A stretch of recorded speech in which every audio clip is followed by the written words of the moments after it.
譚詠麟同陳百祥鬧不和？唔係啩？佢哋唔係好老友嘅咩？陳百祥阿叻日前大搞 party 慶祝75歲生日，多位嘅圈中好朋友都有出席啊，但校長同曾志偉就未見蹤影，令到佢哋不和嘅傳聞傳得更加勁啊！下面等我揭秘一下整件事嘅來龍去脈啦。首先要從佢哋細個講起，阿叻同埋校長呢，兩個人係同年出世嘅，同住一條街，踢波從細踢到大噶。佢哋18歲嘅時候一齊組建咗一支樂隊，一齊唱歌，一齊去玩，一齊追女仔，兄弟情十足噶。70年嗰時候，叻哥開咗間製衣廠，最後破產都係譚詠麟用自己買樓嘅首期出嚟幫阿叻哥渡過難關噶。而當年譚張之爭呢，叻哥不惜得罪張國榮哥哥，都要幫譚詠麟出頭。你傷過最犀利嘅人係乜嘢咧？講錯嘅。嗱，我同張國榮拍咗幾套戲，同我拍嘅時候大家都好開心，但係我係公開抨擊佢。點解咧？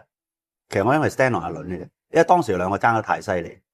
呢件事叻哥到依家都覺得對唔住張國榮哥哥啊，可見譚詠麟同埋叻哥佢哋情義真係好深噶。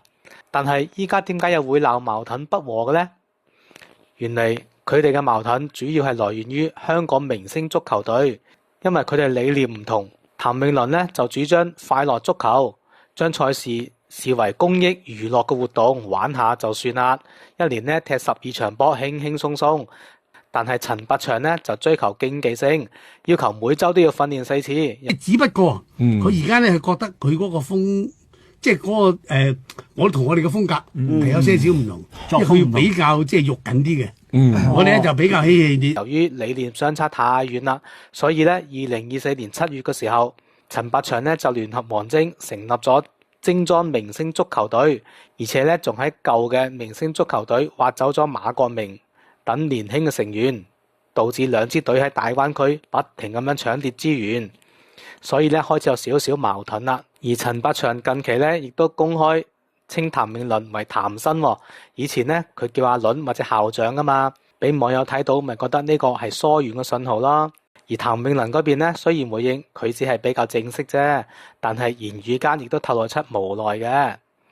譚詠麟同埋陳百祥多年嘅兄弟感情，依家係處於理念分道揚鑣、友誼勉強維繫嘅微妙狀態。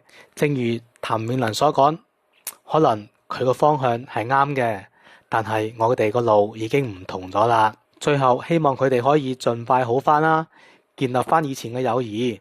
各位網友，你哋又有冇好好嘅友誼或者兄弟朋友，但係因為一兩件小事從而反面㗎？如果有，我覺得就好可惜啦。